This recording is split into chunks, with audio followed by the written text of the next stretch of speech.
नमस्कार, आप देख रहे हैं कैपिटल टीवी। मैं हूं आपके साथ सृष्टि शाह।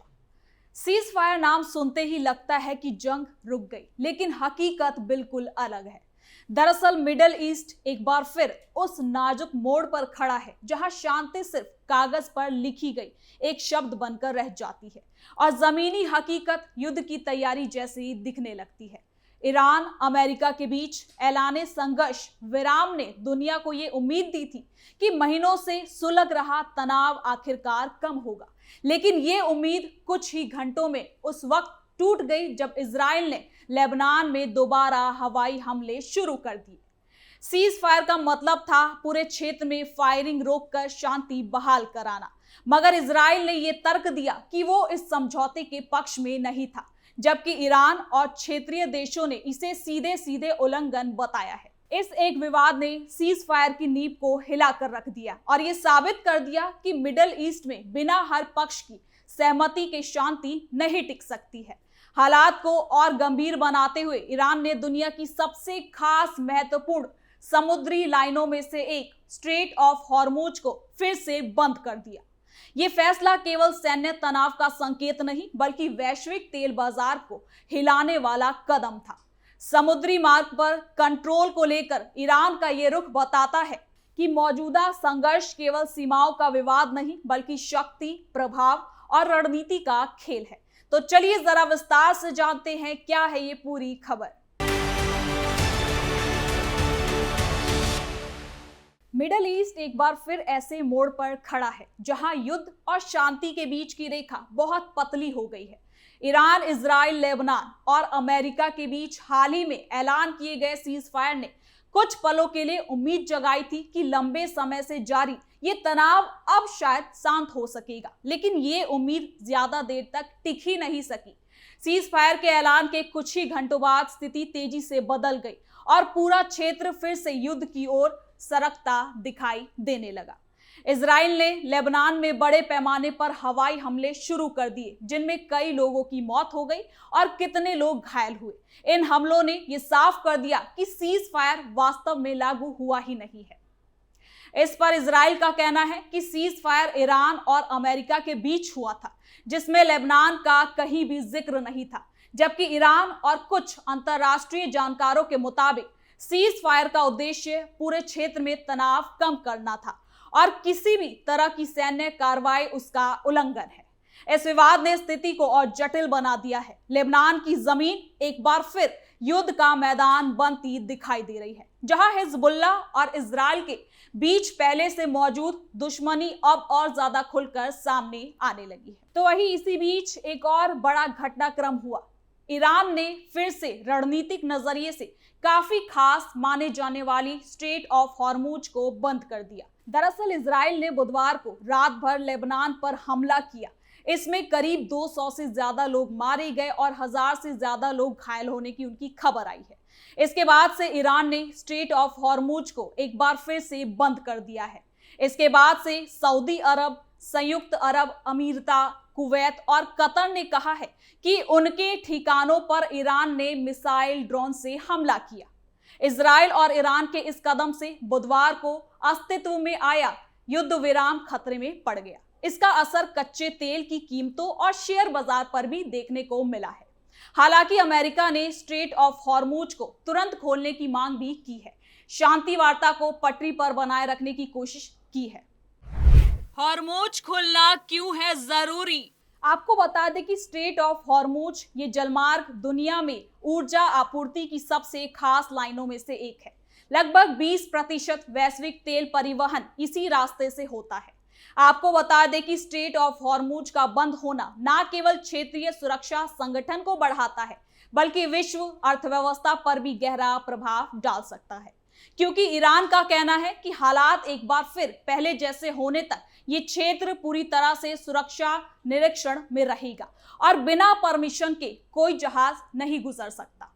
तो वही ऐसी खबरें भी सामने आ रही है कि ईरान ने समुद्री मार्ग में खदानें बिछाने की तैयारी की है या कुछ जहाजों को रोककर जांच भी की है। तो वहीं अमेरिका ने ईरान के इस कदम को तनाव बढ़ाने वाला बताया है और तुरंत स्ट्रेट को खोलने की मांग भी की है। अमेरिका का कहना है कि अंतरराष्ट्रीय समुद्री कानून के तहत ईरान को दुनिया की ऊर्जा आपूर्ति से जुड़े इतने बड़े मार्ग को बंद करने का कोई अधिकार नहीं है। वहीं ईरान का कहना है कि जब तक इजराइल लेबनान में हमलों को नहीं रोकता तब तक वो कोई नरमी नहीं दिखाएगा। सीज फायर क्यों टूटता है? कमजोर दिखने का डर। अब इस पूरे कॉन्फ्लिक्ट के बीच सबसे जरूरी सवाल ये उठता है कि आखिर सीज फायर इतनी जल्दी क्यों टूटते हैं। तो आपको बता दें कि सीज फायर की नींव भरोसे पर टिकती है और यही सबसे कमजोर कड़ी है। ईरान इजराइल की तरह ही पाक भारत के बीच भी दशकों का अविश्वास है। एलओसी पर अक्सर पहले किसने गोली चलाई ये विवाद रहता है। हर पक्ष खुद को सही और दूसरे को गलत बताता है। ऐसे में छोटी सी फायरिंग भी बड़ा उल्लंघन बन जाती है और जवाबी कार्रवाई शुरू हो जाती है, यानी शांति कागज पर रह जाती है, जमीन पर नहीं। तो वही हर सरकार के लिए सीज फायर सिर्फ सैन्य नहीं, राजनीतिक फैसला भी होता है। भारत पाक, ईरान इजराइल दोनों ही मामलों में जनता सख्त जवाब चाहती है। विपक्ष सरकार को घेरता है, सेना की भूमिका खास होती है। अगर हमला हो जाए और सरकार शांत रहे तो उसे कमजोर भी माना जाता है। अगर जवाब दे तो सीज फायर खत्म हो जाता है। इस दुविधा में अक्सर शांति पीछे रह जाती है। इसके साथ ही कई बार जंग जानबूझकर नहीं बल्कि गलत आकलन से भी भड़क जाती है। भारत पाक एलओसी पर भी ऐसे कई मामले सामने आए हैं जहां लोकल कमांडर के स्तर पर फायरिंग शुरू हुई या किसी गतिविधि को खतरा समझ लिया गया। मिडिल ईस्ट में भी यही होता है, एक अलर्ट, एक शक और पहले हमला की रणनीति। जब तक सच्चाई सामने आती है तब तक सीज फायर टूट चुका होता है। हिजबुल्लाह से कैसा खतरा? आपको बता दें कि इस बार भी लेबनान में हिजबुल्लाह की गतिविधियों पर इजराइल की असहमति साफ रूप से सामने आई है। इजराइल की आशंका है कि हिजबुल्लाह सीज फायर का फायदा उठाकर अपनी रक्षा संरचना मजबूत कर सकता है। दूसरी ओर ईरान का मानना है कि इजराइल लगातार क्षेत्रीय शांति प्रयासों को कमजोर करता है। दोनों देशों के बीच दशकों से चले आ रहे अविश्वास ने हालात को और ज्यादा संवेदनशील बना दिया है। साथ ही स्ट्रेट ऑफ हॉर्मुज बंद होने का असर केवल सैन्य या राजनीतिक नहीं, इसका सीधा असर ग्लोबल इकोनॉमी और तेल बाजार पर पड़ता है। जानकारों का कहना है कि अगर ये स्थिति लंबे समय तक ऐसी ही बनी रही तो तेल की कीमतों में तेजी से बढ़ोतरी होगी, जिससे इंटरनेशनल बाजारों में अस्थिरता बढ़ेगी। कई एशियाई और यूरोपीय देश तेल आपूर्ति के लिए इस मार्ग पर निर्भर है। ऐसे में स्ट्रेट का बंद होना दुनिया भर में चिंता का मुद्दा है। इसके साथ ही इंटरनेशनल कम्युनिटी भी इस पूरे हालात से चिंतित है। संयुक्त राष्ट्र ने तुरंत बातचीत बहाल करने और सभी पक्षों के संयम बरतने की अपील की है। यूरोपीय संघ ने भी कहा है कि अगर स्ट्रेट ऑफ हॉर्मुज लंबे समय तक ऐसे ही बंद रहा तो ग्लोबल सप्लाई चेन पर बड़े खतरे पैदा हो सकते हैं। लेकिन इन अपीलों का जमीन पर कितना असर होगा ये तो आने वाले समय में ही पता चलेगा। मध्य पूर्व में शांति स्थापित करना आसान नहीं। ईरान अमेरिका समझौते के बावजूद क्षेत्रीय राजनीति की जटिलता ने यह साबित कर दिया है कि मिडिल ईस्ट में फिर से शांति स्थापित करना आसान नहीं है। यहाँ शक्ति संतुलन लगातार बदलता रहता है और हर देश अपनी सुरक्षा और रणनीतिक हितों को प्राथमिकता देता है। इजराइल और लेबनान के बीच लंबे समय से जारी विवाद, ईरान की क्षेत्रीय महत्वाकांक्षाएं और अमेरिका की मध्य पूर्व नीति, ये सभी तर्क मिलकर एक ऐसी स्थिति बना देते हैं जहां संघर्ष विराम ज्यादा देर तक नहीं टिक पाती। यानी कि मिडिल ईस्ट की इस जटिल परिस्थिति में एक बात तो साफ है, ये क्षेत्र अभी भी एक चिंगारी से भड़कने वाली आग के ऊपर टिका हुआ है। सीज फायर का ऐलान शांति की दिशा में केवल पहला कदम होता है, लेकिन असली परीक्षा तब शुरू होती है जब मैदान पर मौजूद सेनाएं और राजनीतिक नेतृत्व उस समझौते पर कायम रहने की कोशिश करते हैं। जब तक ये संतुलन नहीं बनता तब तक शांति एक अधूरी कल्पना की तरह ही रह जाती है। तो फिलहाल के लिए इस खबर में इतना ही। देखते रहिए कैपिटल टीवी।